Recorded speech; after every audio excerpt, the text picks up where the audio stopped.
राज्यों के चुनावों में जो अब इस समय झारखंड और महाराष्ट्र में हो रहे हैं, इन दोनों राज्यों के चुनावों में बीजेपी व कांग्रेस का बना गठबंधन पूर्व में, इससे पहले जिन राज्यों में चुनाव हुए वहां पूर्व में जारी किए गए अपने अपने चुनावी घोषणा पत्रों को लागू करने को लेकर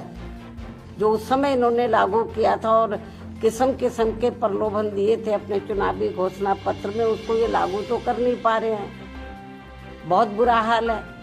क्योंकि कर्नाटक में काफी कुछ गवर्नमेंट की पोजीशन खराब हो रही है, हिमाचल में भी हो रही है। हिमाचल में तो हालत ये खराब है वहाँ पे इतनी ज्यादा गवर्नमेंट की कि वहाँ के सरकारी कर्मचारियों को वो वेतन तक भी नहीं दे पा रहे हैं। लेकिन चुनाव में इन्होंने बड़ी बड़ी गारंटी दे दी चुनावी घोषणा पत्र में। तो कहना मैं ये चाहती हूँ कि यहाँ खास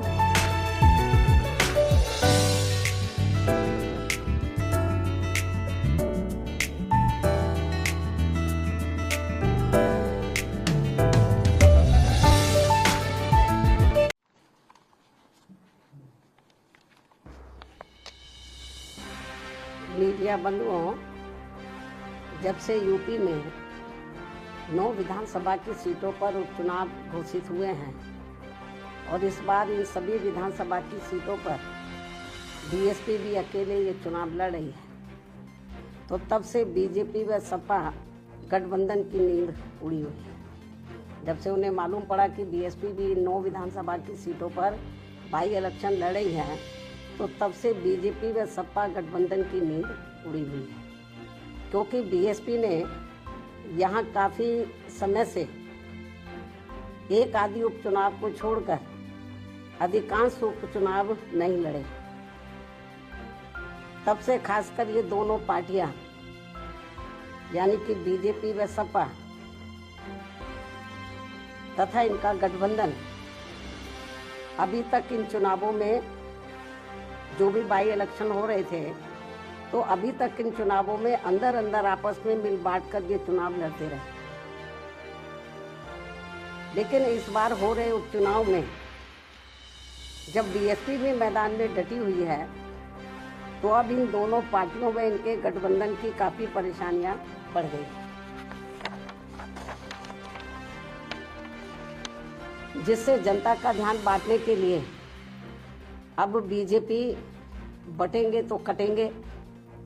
और सपा एंड कंपनी के लोग क्या कह रहे हैं, जुड़ेंगे तो जीतेंगे। इन नारों को प्रचारित करने व इनकी पोस्टरबाजी आदि भी खूब करने में लगी है, जबकि इनकी हर मामले में रही दोगली सोच व नीतियों को ध्यान में रखकर वास्तव में होना ये चाहिए कि बीएसपी से जुड़ेंगे तो आगे बढ़ेंगे व सुरक्षित भी रहेंगे। हालांकि प्रदेश में विकास व कानून व्यवस्था के मामले में बीएसपी की रही सरकार की तुलना में बीजेपी की वर्तमान में चल रही सरकार से व इसके पूर्व में सपा के रहे शासनकाल से भी जनता को ये जरूर सोचना चाहिए कि इन तीनों में से केवल बीएसपी का ही शासनकाल काफी बेहतरीन रहा है। ऐसे में इनको ये हवाई नारों,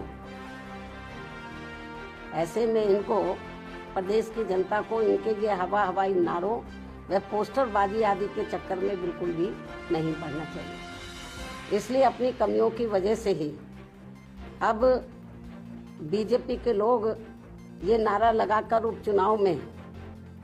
वोट मांग रहे हैं कि बटेंगे तो कटेंगे,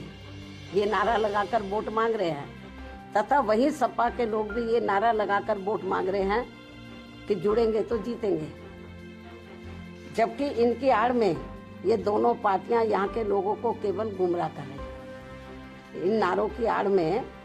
तो ये दोनों पार्टियां और इनके गठबंधन यहाँ के लोगों को केवल गुमराह कर रहे हैं, जिनसे इन सीटों के वोटरों को, मतदाताओं को सावधान रहना बहुत जरूरी है। ये केवल अपनी कमियों पर से ध्यान बांटने के लिए इस किस्म के ये नारेबाजी कर रहे हैं, पोस्टरबाजी कर रहे हैं, तो यहाँ की जनता को गुमराह करने के लिए।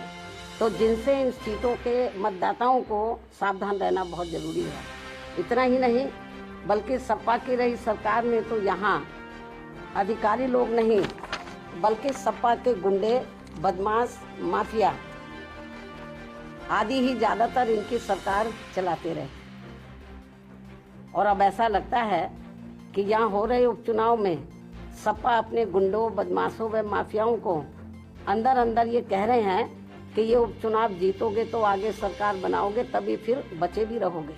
अपने गुंडे, बदमाश, माफियाओं को अंदर अंदर ये कह रहे हैं। इस किस्म की रिपोर्टें भी हमें सुनने के लिए मिल रही है। इस प्रकार से इन विरोधी पार्टियों की ऐसी सोच व धारणा से दूर रहकर अब बीएसपी ये चाहती है कि इनसे दूर रहेंगे तो बचे रहेंगे, इन दोनों पार्टियों से, इनके गठबंधन से दूर रहेंगे तो बचे रहेंगे। और अब समय आ गया है कि लोगों को खुद ही इन विरोधी पार्टियों के इस प्रकार के घिनौने, विषैले व संकीर्ण राजनीति के छलावों आदि से बचने के साथ ही इनके गुमराह करने वाले ऐसे नारों व पोस्टरबाजी आदि से भी जरूर बचना होगा और इसका जवाब इसी चुनाव में भी देना होगा। इसलिए यूपी में हो रहे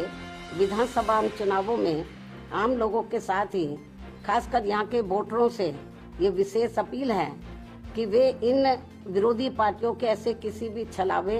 बहकावे व भड़कावे आदि में ना पड़कर अपना व अपने परिवार के हित में तथा प्रदेश के भी हित में ऐसे सभी पार्टियों से दूर रहते हुए अपने वोट केवल बीएसपी उम्मीदवारों को ही दें,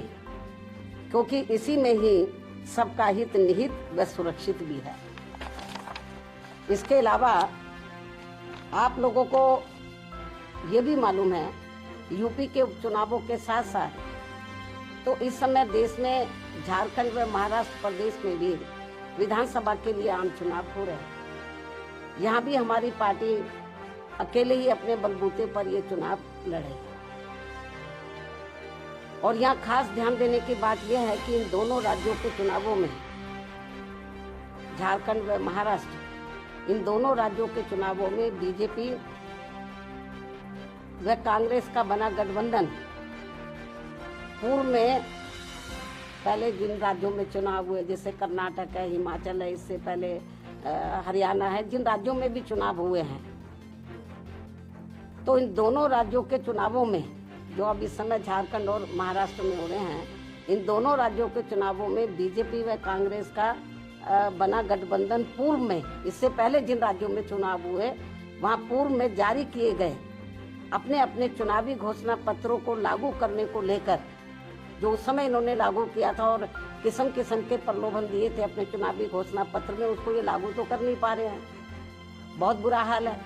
क्योंकि कर्नाटक में काफ़ी कुछ गवर्नमेंट की पोजीशन खराब हो रही है, हिमाचल में भी हो रही है। हिमाचल में तो हालत ये खराब है वहाँ पे इतनी ज़्यादा गवर्नमेंट की कि वहाँ के सरकारी कर्मचारियों को वो वेतन तक भी नहीं दे पा रहे हैं। लेकिन चुनाव में इन्होंने बड़ी बड़ी गारंटी दे दी चुनावी घोषणा पत्र में। तो कहना मैं ये चाहती हूँ कि यहाँ खास ध्यान देने की बात यह है कि इन दोनों राज्यों के चुनावों में,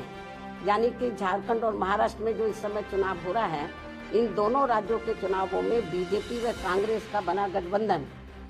तो पूर्व में जारी किए गए, इससे पूर्व में जिन राज्यों में चुनाव हुए वहां जारी किए गए अपने अपने चुनावी घोषणा पत्रों को लागू करने को लेकर इस समय अभी नया चुनावी घोषणा पत्र जारी नहीं किया है। इससे पहले जिन राज्यों में चुनाव हुए वहां इन्होंने चुनावी घोषणा पत्र जो जारी किए, तो पूर्व में जारी किए गए अपने अपने चुनावी घोषणा पत्र को लागू करने को लेकर एक दूसरे पर काफी आरोप व प्रत्यारोप लगा रहे, जबकि इस मामले में ये सभी पार्टियां एक ही थाली के चट्टे बट्टे हैं, जिनके बहकावे में इस बार यहाँ की जनता को कतई भी नहीं आना। और अब तो इस मामले में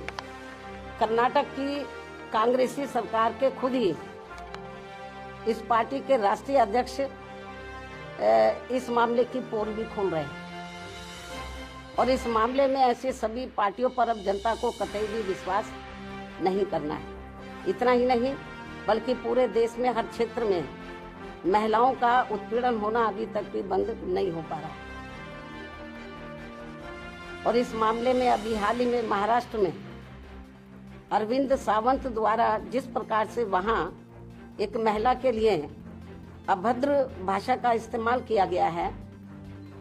उसे सरकार को हल्के में न लेकर, ये बहुत ही शर्मनाक है, अमानवीय है, निंदनीय है। जो उन्होंने अभद्र भाषा का इस्तेमाल किया है तो उसे सरकार को, वहाँ की सरकार को हल्के में न लेकर बल्कि अति गंभीरता से लेते हुए उसके विरुद्ध सख्त कानूनी कार्रवाई करनी चाहिए, जो ये बहुत जरूरी है।